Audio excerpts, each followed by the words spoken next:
Welcome everyone to the FIDE World Rapid and Blitz 2025. We have Grandmaster Arjun Erigaisi coming to the board. He has played a fantastic tournament to the start of it. He's on 4 out of 4 right now as he makes his way to the board. Arjun beat Marco Materia, GM Sandeepan Chanda, Bai Jinshi and Aram Hakobian, and now is on the top board facing Magnus Carlsen. As Arjun arrives to the board, he's the first one to arrive. His opponent is not there, and the games are about to begin. And as the entire hall settles in, what a beautiful view we have in Qatar, Doha here, as NRK also is talking into the camera there. And speaking about Magnus Carlsen, not yet at the board. Magnus himself has played quite well here, and he enters in as he's beaten Lorenzo Lodici, David Paravian, Ituri Zaga and Anton Guyaro. And there he comes in, and the arbiter signals to Arjun to start the clock. As Magnus comes by, the hall is quite big, so it takes roughly few seconds, at least a minute to enter in. And there he is coming to the board.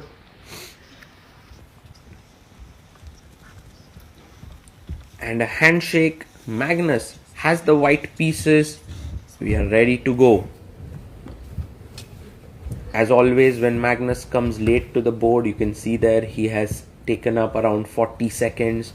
He doesn't rush into making his first move. He calms himself down, adjusts his pieces, and now opens with knight to f3. Arjun plays the symmetrical with knight to f6. He brings his knight out, and Magnus now, with many options in his hand, goes pawn to c4. The English opening, but it could transpose into anything here. Arjun and Magnus already have quite the interesting sort of rivalry building amidst themselves. e6 played here by Arjun, and Magnus brings his knight out to c3. We have d5, and so the Queen's Gambit declined is on the board with knight bd7. Arjun trying to be very solid here. Bishop goes to g5. That is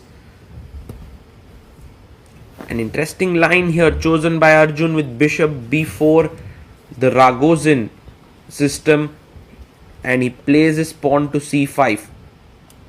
Now when you play this way, you are essentially going to take an isolated pawn position with ed, which you are ready to take.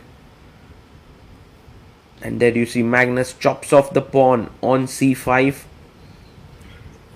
and queen a5 played, putting pressure on this pawn. Now if rook c1, somehow a2 is weakened and knight e4 was threatened here, so knight d2 is played to stop knight e4 ideas. But now I can take on c5 or c3. He first takes on c3, b takes c3, and again you can take either of these pawns. Wonder what Arjun will choose here. But Magnus has not really played super ambitiously here in this position. He's just playing something whereby he gets a playable position against Arjun.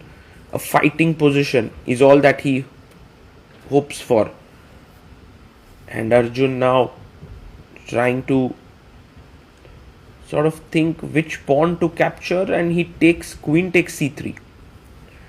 Well, if he gets the c5 pawn, he would be very happy, but rook c1. Oh, first he takes bishop f6. Arjun takes back with the knight.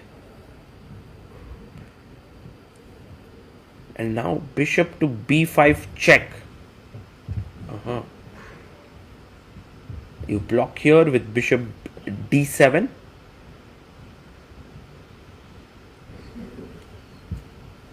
And I guess the idea for Magnus is to take on d7, or maybe the intermediate rook c1. He goes for it Rook comes to c1, queen a5 makes a lot of sense.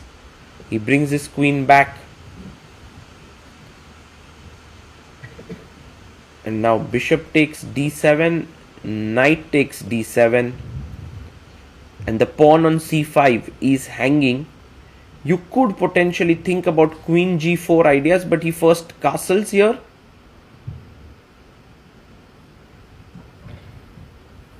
And knight takes c5 played. Now black is a pawn up, but he goes knight to b3, takes, queen takes, attacking the pawn on b7, keeping an eye on the pawn on d5. You can try and defend this, but Arjun's like, I don't want to. He goes castles, and Magnus is ready to chop this pawn on b7. It's looking like the game is quite a dull, boring affair. Queen takes b7 and should end in a draw pretty quickly. You can also look at Magnus's expressions there. He doesn't feel super thrilled. Queen takes a2, rook a1 comes in, attacking the pawn on a7. I go back, queen c4. And now rook takes on a7. He chops it off. And now there's only one small imbalance here. If you can get rid of this pawn, it's already equal. However, with this pawn still standing on d5, if there's someone who's playing for a win, it's white. It's not a win, but at least trying for something. h3. Magnus takes away the back rank issues. Arjun, by the way, has 9 minutes 36 seconds. Magnus has 5 minutes on the clock. h3. And now rook comes to d1. Queen to e2. Attacking the rook here.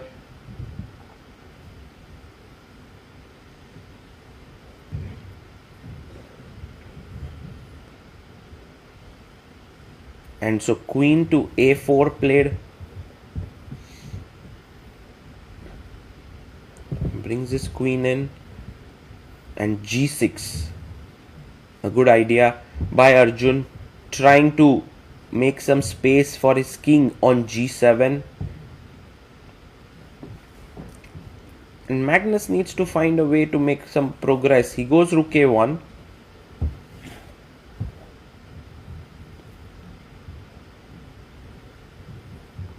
And Arjun is ready to harass with queen to b2. He's putting pressure on the rook on a1.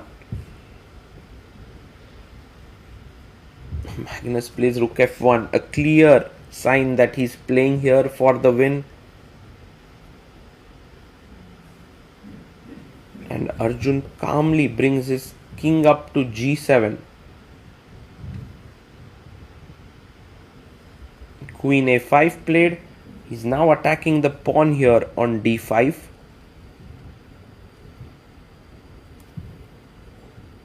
And next, he has stopped rook d8, so queen b3, defending here, but also stopping any rook coming to d1. Queen comes to d2, and now once again with the idea of rook d1, Arjun brings his queen to c4, and we have rook to d1, attacking the pawn on d5. h5 played.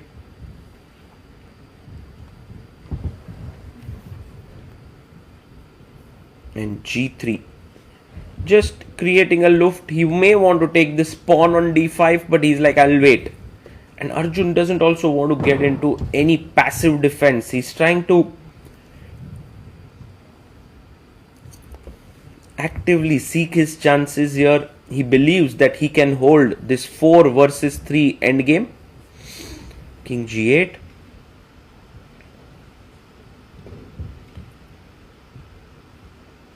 And now the queen goes into b7. Arjun enters in with rook a2, and now have to be careful. If you take here, queen c1 check, king g2, and rook a1, and already it's white who's getting mated here. So that's the reason why Magnus is kind of forced to take this pawn. Queen takes d5, and we enter this 4 versus 3 rook endgame. King g7, king g2, king comes to f6, king comes to f3, king e6 played, rook to b5, and he plays rook to c2, until you have your rook here. I'm curious to see how Magnus Carlsen makes progress. He first pushes his pawn to e4. Okay, Arjun says, I'll wait, I'm in no hurry. And this is a theoretical draw, so it's completely fine. He goes rook a3. Now Arjun waits. King e3 played. Maybe he wants to play f3 and then bring his king up here. King f6, still waiting. And Magnus gives a check. This is the way in which you always try to press your opponent. King e7.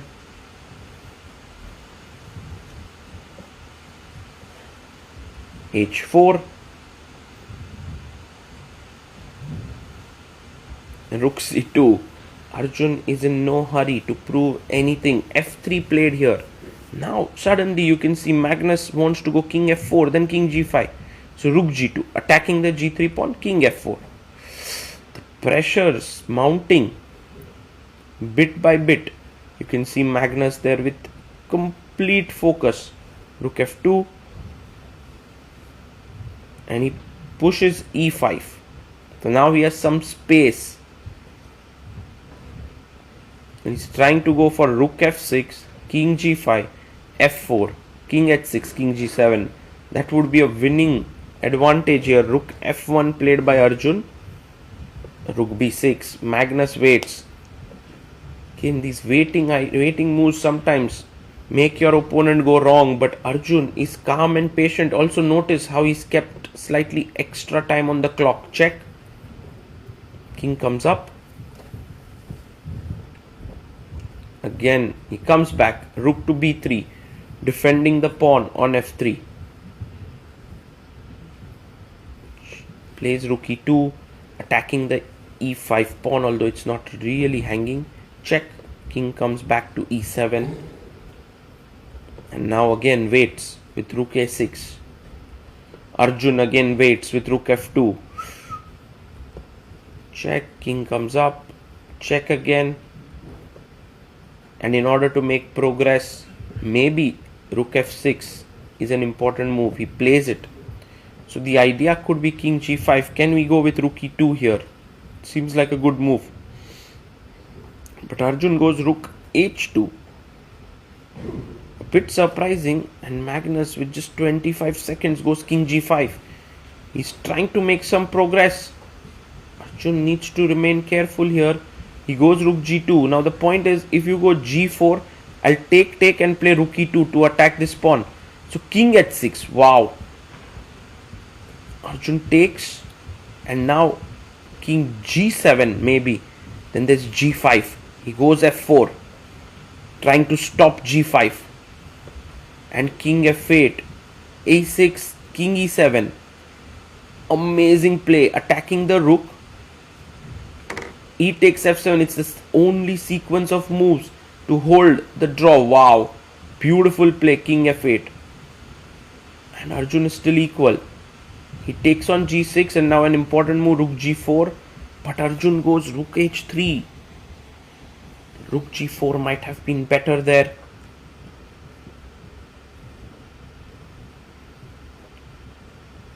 And Magnus goes king g5. He takes the pawn. Rook h6. Oh my goodness. We are entering in to a rook f and h pawns against a rook. King f5. King g7, rook takes pawn check. Not a check, rook g5 threatened. He goes to the side. King comes back. Ooh, this is a theoretical draw, the f and h pawns. But it's so difficult to hold it in real life. And so Magnus would be right now thrilled at getting the f and h pawns from 4 versus 3. Rook b1, rook check.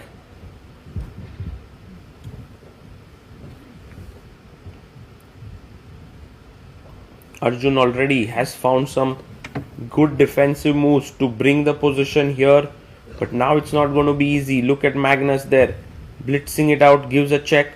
Now always remember, when you play rook versus f and h pawn, your rook belongs somewhere on b1 or a1. Why? Because it can give a check from the side as well as from the bottom. Rook check, and now you can go to h7. Also f7 is fine. He goes to h7, rook to e6, and wait, there is no hurry. Arjun goes rook h1. It's also quite a natural move. He's attacking the h4 pawn. Magnus gives a check. Very important to come up. That's very, very critical, because if you went down, you were losing. Rook e8. Smart move. If you take here, you want to give a check and win the rook. So the king has to come back. King g7.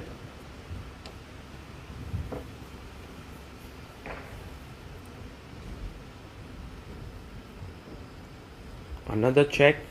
King h6. Rook check.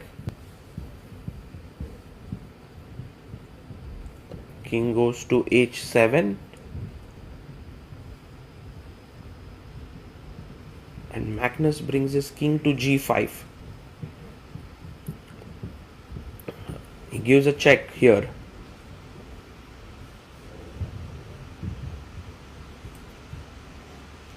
The king goes to h5.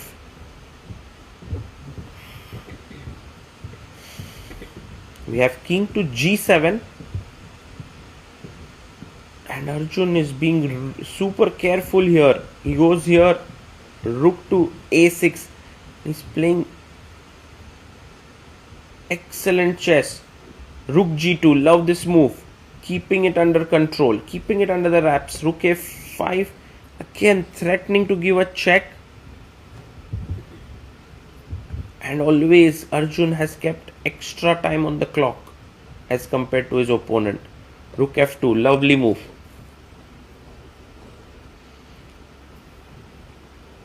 We're on move 81. Magnus, well, when he gets an opportunity, he doesn't really let it go. He keeps on grinding. Check. King comes back to f3. Another move attacking the pawn. King g3. Rook goes to b2. And he cuts off the king. The rook comes back, taking the f4 and h4 pawn under control. Rook a3, rook b1, king comes up. And king to f6. Is there some way that Magnus can make any progress? He pushes his pawn. This is now getting very intense. So after moving around, Magnus tried one plan, Arjun thwarted it. Now the second plan begins. King f5. That's why it's so dangerous to play against Magnus, because every opportunity he has, he maxes it out. Rook b1. Rook check. Again, what's safer? Both moves draw, but perhaps king h7 going in front of the pawn might be the safer move. And Arjun goes the other side. King f7.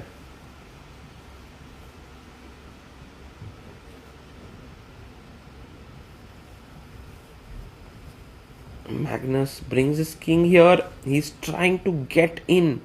If he gets f5, king gets in. It might be dangerous. Check. Now it's getting very concrete. King h6 and attack this pawn. Rook f1. He plays it. Rook g4, defending the pawn, and king f6 seems like a fine move. He goes rook h1. Can we go king g5? He goes rook to g5. His plan is to play f5, slowly make progress. The king comes up. Nice move. King h7. Oof, Magnus had just 2 seconds on the clock. He got a bit worried there. Rook h4. Arjun attacks this pawn. And Magnus has to be careful. He goes king g8. Can we take this pawn now? He takes it. It's a good move. And rook g6. Okay, both king e7 and king f5 draw here, but which one? He goes king f5.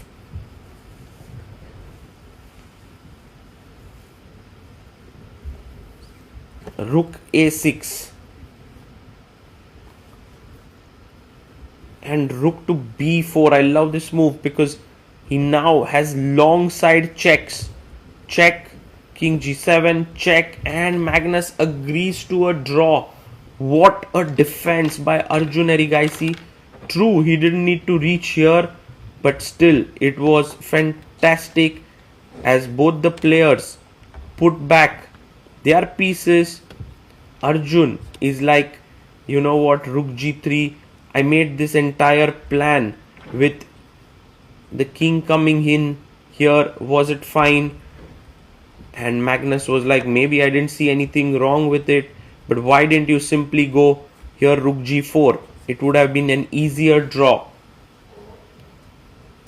Yeah, well, they shake hands and the game is drawn. Kudos to Arjun for the draw, and Magnus once again, what a grind by him. The all-new Chessbase 26 is the ultimate way of managing your chess databases and becoming a better chess player. Chessbase is a software used by all the best players in the world, and it is the top tool for the best players to work on chess in a professional manner. There are innumerable features that the Chessbase software provides, like saving your games, annotating them, referencing huge databases, learning new openings, similar endgames, tactical patterns, and much more. The all-new Chessbase 26 has an absolutely amazing new feature of building excellent opening reports.